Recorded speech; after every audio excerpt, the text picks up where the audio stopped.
ఇప్పుడు ఇంట్లోకి వేసుకోవాలి, మిక్సీలోకి వేసుకోవాలి.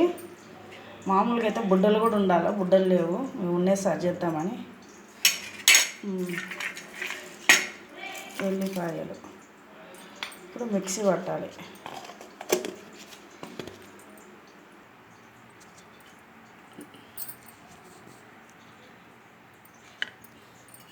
నీళ్ళు వేసుకోవాలి కొద్దిగా చింతకాయ చట్నీకి, లేకపోతే గట్టిగా ఉంటుంది. నీళ్ళు వేసుకుంటే లూజ్ ఉంటుంది కొద్దిగా, ఎక్కువ ఏం లేదు.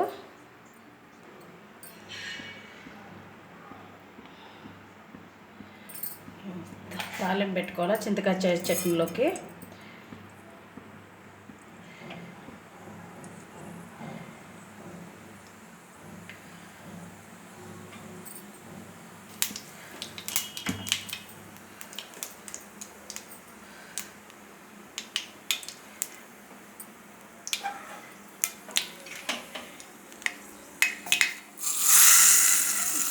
తాలింపైంది చింతకాయ పచ్చడి.